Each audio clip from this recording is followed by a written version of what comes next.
Já parou para pensar que ninguém questiona por que que sente alegria, mas basta sentir raiva, tristeza, nojo, que a gente começa a ficar desesperado para que essa emoção vá embora o mais rápido possível? Como se algumas emoções fossem um defeito, outras emoções fossem bem-vindas. Só que existe um problema muito grande nisso. O nosso cérebro não criou as emoções para atrapalhar a nossa vida. Na verdade, as nossas emoções existem para que a gente consiga sobreviver aqui nesse mundo. Cada uma delas tem uma função. Cada uma delas está querendo te dizer uma coisa. E quando a gente aprende a ouvir essa mensagem, fica muito mais fácil da gente conseguir lidar com tudo aquilo que a gente está sentindo. E hoje eu quero conversar com você sobre as 5 emoções básicas. Não para te ensinar a controlar as emoções, porque alerta de spoiler, isso não é possível, mas para fazer você entender o que cada emoção quer de você e o que você deve fazer quando você sente cada uma dessas emoções para que você viva com mais equilíbrio. Imagine que cada emoção pudesse sentar aí na sua frente e responder apenas uma pergunta, que é: o que você quer de mim? O vídeo de hoje é sobre isso. Meu nome é Ingrid Labão, eu sou psicólogo especialista em comportamento alimentar. E é claro, quando a gente pensa em comer descompensado, compulsão alimentar, um comer disfuncional, a gente está falando de pessoas que não conseguem lidar ali com as emoções e de alguma maneira acabam comendo. Mas não é só no comportamento alimentar que a falta do entendimento das emoções afeta ali o ser humano. Isso vale para relacionamentos, isso vale para questões financeiras, isso vale para pessoas que têm algum tipo de transtorno mental, vale para tudo na vida. Afinal de contas, nós sentimos o dia inteiro e lidamos com o sentimento dos outros também. Então vamos começar a entender aqui cada uma das emoções. Vamos começar por uma emoção que todo mundo gosta, mas na verdade ninguém entende completamente, que é a alegria. Na verdade, antes da gente começar, vou deixar aqui como sugestão, caso você não tenha assistido ainda, que você assista o filme Divertidamente, o 1, tá? Porque ele vai falar das emoções que eu vou explicar agora. E se você já assistiu, assista de novo depois de ver esse vídeo, que você vai assistir esse filme com outros olhos, eu te garanto. Como lição de casa para todos os meus pacientes, eu peço para que eles assistam esse filme, mesmo depois que a gente conversa sobre as emoções. Então vamos falar sobre a alegria. A alegria, acho que é a emoção ali que a gente entende como a mais prazerosa. E por que que a alegria então é tão prazerosa? A alegria, ela existe para que a gente crie conexões. Essa conexão pode ser com você mesmo, pode ser com outras pessoas, pode ser com situações, pode ser até mesmo com coisas, como flores. A alegria, ela serve porque ela faz de fato a vida ser mais prazerosa, ela dá um sentido à nossa vida. É só você ver que pessoas, por exemplo, que estão ali em quadro de depressão, e não conseguem sentir alegrias, elas perdem ali uma vontade de viver. Então a alegria, ela é uma emoção que nos ajuda a enfrentar esse mundo, A alegria, inclusive, ali vai derivar o amor. Quando a gente pensa aqui nas 5 emoções, cada emoção pode derivar vários sentimentos, mas essas são as 5 emoções básicas. O que significa que elas são básicas? Significa que a gente veio de fábrica com elas, Se você acredita em Deus, se você acredita na teoria de evolução, nós viemos de fábrica com essas 5 emoções: alegria, tristeza, raiva, medo e nojo. E dentro dessas emoções a gente tem sentimentos que vão se ramificando. Inclusive fica aqui uma pergunta para você ir respondendo enquanto eu vou falando aqui no vídeo. Você sabe a ansiedade de qual emoção ela vem? Eu vou responder isso aqui no vídeo com você. E quando a alegria aparece, o que a gente precisa se questionar?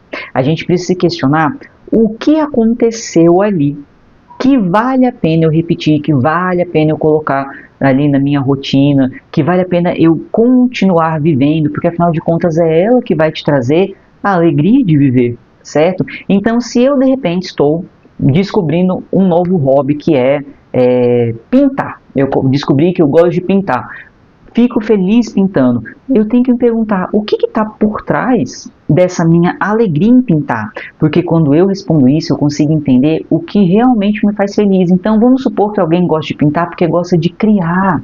Se a pessoa gosta de criar, tem várias outras coisas que de repente ela pode ali também arriscar e gostar. Ela pode criar com crochê, ela pode criar uma história, certos escritores, ela pode criar uma roupa. Se uma pessoa, por exemplo, diz que fica feliz, gosta de ler, sente prazer ali lendo, o que ela gosta? Ela gosta de viajar na maionese, então ela gostaria de viajar em outros países, ela gosta de experimentar sensações. Sempre que a alegria aparecer, não perca essa oportunidade a partir de hoje de se questionar o que está por trás que me faz feliz, o que está por trás que me faz alegre, e você talvez descubra um leque imenso de coisas que te fazem feliz. Meu pai, ele tem uma frase que eu gosto muito, que ele dizia até que era uma frase do pai dele, do meu avô, que é o quê? A gente precisa ser feliz no simples. O que isso quer dizer, né? Quando a gente só é feliz com coisas muito grandiosas, fica impossível ser feliz durante a vida. Se eu só sou feliz, por exemplo, quando eu faço uma viagem internacional, mas eu só posso fazer isso de vez em quando, todos os outros anos, vamos colocar que eu faço isso uma vez a cada 5 anos, todos os outros anos eu não vou ser feliz? Então a gente tem que buscar alegria em pequenas coisas também. Vá vendo o que te traz alegrias. Elas não precisam ser grandes alegrias, podem ser pequenas. A alegria, por exemplo, de quem cuida de um jardim, né, e ver uma frutinha aparecendo, a alegria de ver alguém que você ama sorrindo para você. A gente tem que ser feliz no simples. Difícil às vezes é ser simples, mas é isso que a gente tem que buscar. Quando a alegria aparecer, o que você vai fazer então? Perguntar o que está por trás, o que te trouxe ali aquele prazer. Vamos agora para a tristeza. E ao contrário do que se pensa, a tristeza não é o oposto da alegria. Já vou te dizer qual é o oposto da tristeza, tá? Mas o que é a tristeza? A tristeza é uma emoção que ela vem quando a gente tem um sentimento de perda, de luto. Então toda vez que eu sinto que eu perdi alguma coisa, algum momento, alguém, eu vou ter esse sentimento de luto e vou ficar triste, né? Então o que pode ser esse luto? Pode ser sim, né, alguém que já morreu e eu sinto falta, pode ser de um corpo, por exemplo, que eu perdi. Então, né, muitas pessoas quando ficam mais velhas têm aquela sensação de luto, de nossa, eu era tão jovem, era tão bom ser jovem, eu não tenho mais. Pode ser o luto de alguma coisa, né? Então, eu gostava muito aqui desse vaso e aí ele quebrou e eu fico triste porque eu não tenho mais, né, esse vaso. Pode ser de uma situação, então, poxa, eu perdi o emprego, eu queria aquele emprego. Pode ser de uma situação futura também, né? Então, eu já estava me imaginando ali viajando e aí o voo foi cancelado, certo? E eu fico triste pelo que a gente ainda não viveu, né? Parafraseando aí um pouquinho com o Neymar, né? Saudade do que a gente ainda não viveu. Então, a tristeza, ela vem. Por quê? Porque eu tive um luto. E o que a gente quer quando a gente se sente triste? Pensa aqui numa criança. Se você é pai, mãe, se você conhece uma criança, a criança é muito genuína nas emoções. Criança que eu falo até uns 3, 4 anos. Depois disso ela aprende também a performar nas emoções dela, tá? O que a gente quer? O que essa criança quer quando ela está triste? Ela quer um grande sermão sobre tudo aquilo que ela fez de errado e pode melhorar? Não. Ela quer ser acolhida. Então, quando a gente está triste, quando outra pessoa está triste, essa pessoa ela quer ser acolhida, ela quer se sentir bem, querida, quista, amada. Então, quando você ficar triste, o que você vai se questionar? O que eu sinto que eu perdi? E aí eu busco um acolhimento. Esse acolhimento ele pode ser de outra pessoa, mas ele pode ser o meu também. Então, vou dar o exemplo novamente, né, da velhice, que é um assunto que eu trabalho muito. Poxa, eu queria ter aquela juventude, aquela beleza, né, aquele colágeno, e eu perdi, mas eu posso me acolher. Como? Existem várias formas, esse é o assunto para um outro vídeo, né, mas eu vou buscar esse acolhimento. Agora sim, vamos para a emoção contrária da tristeza e a minha emoção preferida, a raiva. E eu acho que de todas as emoções, a raiva é a mais injustiçada, ela é a menos compreendida. Por quê? Né? Porque aqui no Brasil nós somos ensinados, principalmente se você tem mais de 30 anos, que sentir raiva é errado, que sentir raiva é pecado, que sentir raiva não é bom, né? As crianças hoje estão melhorando, eu acho que hoje os pais já estão conseguindo lidar melhor com essas questões, né, de validar os sentimentos das crianças, mas no passado o que a gente ouvia muito? Engole o choro, não pode ficar com raiva, tem que fazer isso mesmo, né? Vai lá e abraça o tio que você odeia. Hoje a gente já melhorou isso, ainda bem. Mas o que é a raiva? A raiva é uma emoção de proteção. Ela é... As próximas 3 emoções, contando com a raiva, são emoções de proteção, inclusive.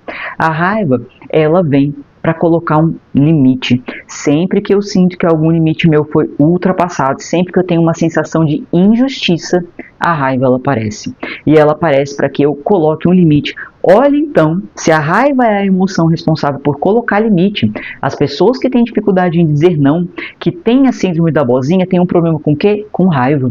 Normalmente, quando elas vêm para terapia, elas costumam ser pessoas que são muito raivosas, só que elas não conseguem externar, certo? Elas ficam ali guardando isso para elas, é o passivo-agressivo, vamos colocar, porque elas foram ensinadas que elas não podem soltar essa raiva, né? Pessoas também que são muito explosivas, elas também têm problema com raiva.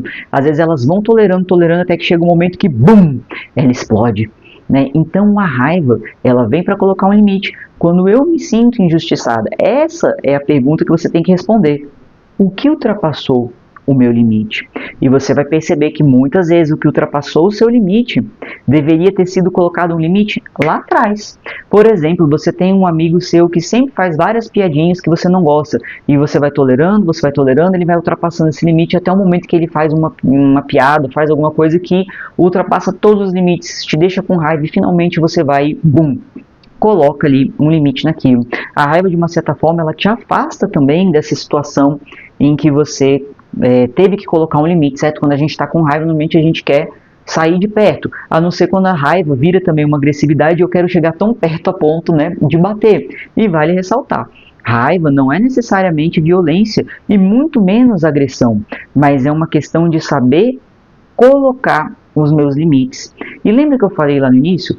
As emoções, elas não podem ser controladas, elas são reações químicas no nosso cérebro. A gente não controla reações químicas. O que a gente consegue controlar são os nossos comportamentos. Então, uma vez que eu tive raiva, eu já tive raiva. Não há o que ser feito. O que eu posso fazer é controlar o meu comportamento, trabalhar na terapia para que eu não sinta mais raiva com coisas que normalmente eu tenho raiva. Mas na hora que a emoção está acontecendo, ela já está acontecendo, certo? Então, aí a gente trabalha o comportamento. Então, não é porque eu tenho raiva que eu tenho que bater, não é sobre isso, né? Quando a gente pensa ali na infância, quando uma criança tem raiva, ela está aprendendo quais são os limites dela, ela está aprendendo aquilo que ela aceita ou não. Se a gente já chega e fala que ela não pode ter raiva, ela fica confusa sobre esses limites que ela vai aceitar ou não. É por isso que a gente tem tantos adultos ali com mais de 30 que tem muita dificuldade em colocar limites para eles e para os outros, porque uma pessoa que tem dificuldade em colocar limite para os outros também é uma pessoa que tem dificuldade em colocar limites para si mesma, seja para comer, seja para comprar, seja para sofrer. A gente precisa aprender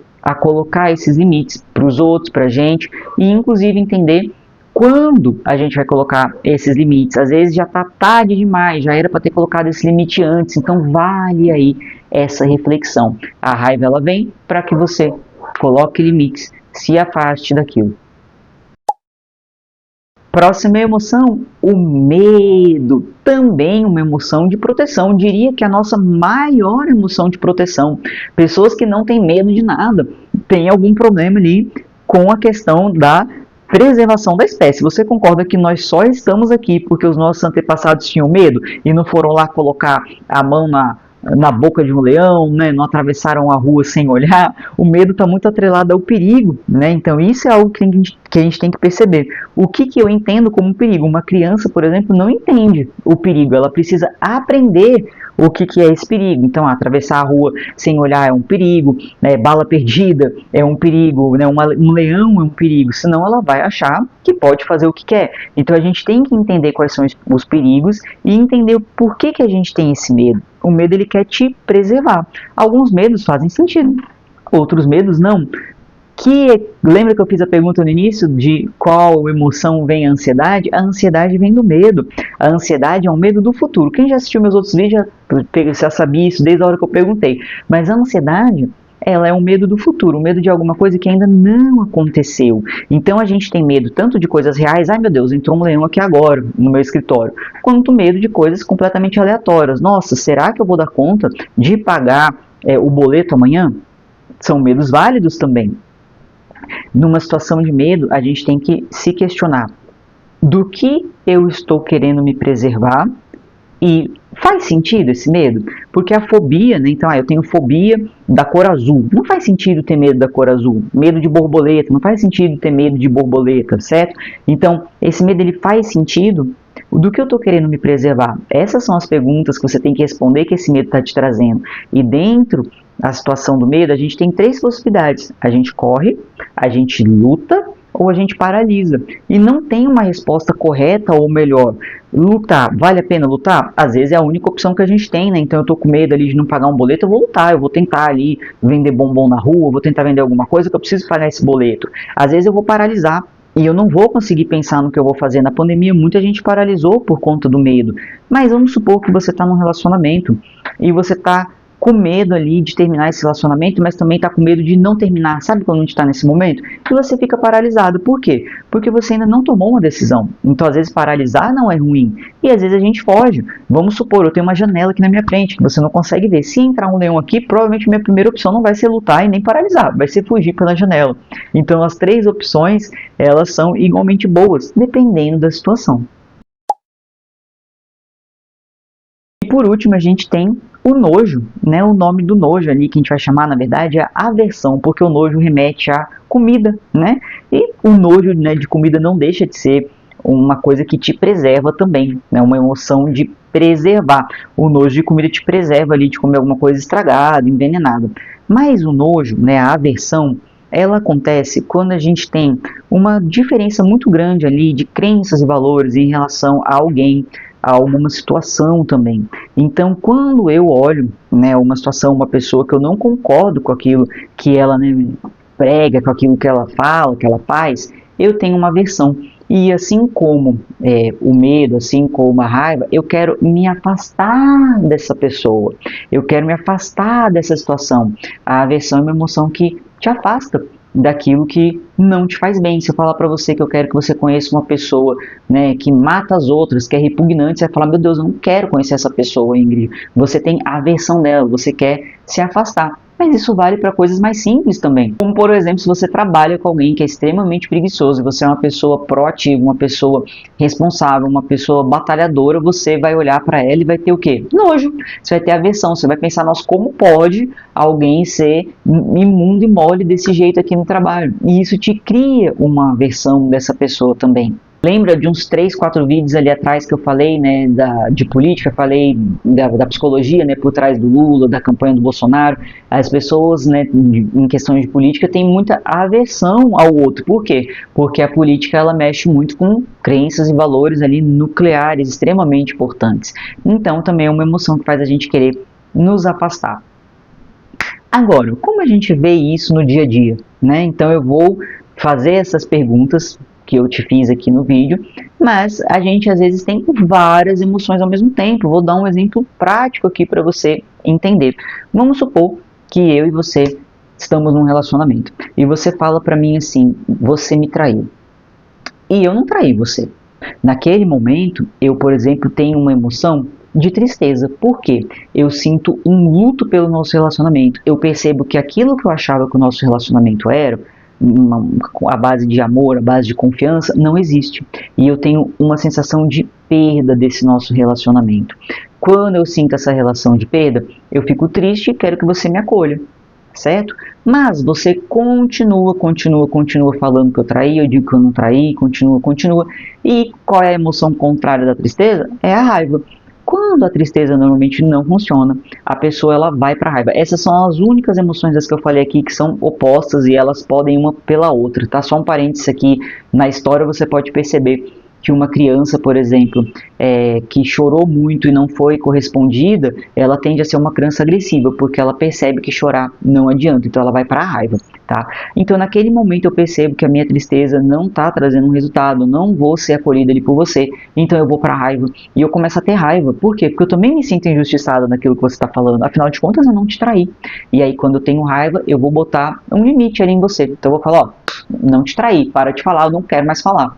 E no momento que eu tô com raiva, eu quero me afastar. E aí você, por exemplo, fica com medo, porque percebe que tá me perdendo também, tem um medo do luto, um medo da tristeza, e vem querer conversar comigo, vem querer insistir no assunto. E aí a gente começa a brigar ainda mais, e muitas vezes da minha raiva vai vir uma aversão, porque eu percebo que você não é a pessoa que eu imaginei que você fosse. A gente tem crenças e valores muito diferentes, afinal de contas você acha normal me atacar. E aí a gente tem um turbilhão de emoções. Mas qual foi a primeira emoção que veio para mim?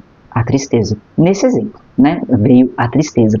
E é nela que a gente precisa se concentrar, porque uma emoção puxa a outra. Eu posso ter tristeza, posso ter aversão, posso ter raiva, a gente vai permeando entre as emoções e vai chegando em vários lugares. Então a gente precisa entender qual foi a primeiríssima emoção que apareceu. Apenas um exemplo aqui. É óbvio que depois de assistir esse vídeo aqui de 20 minutos, você não vai sair como um especialista em emoções. Outra coisa, esse vídeo é para você olhar as suas emoções, não as emoções do outro, porque a gente nunca sabe o que o outro realmente está pensando. Então você pode achar que a pessoa ficou triste, pode achar que a pessoa está feliz, você não sabe.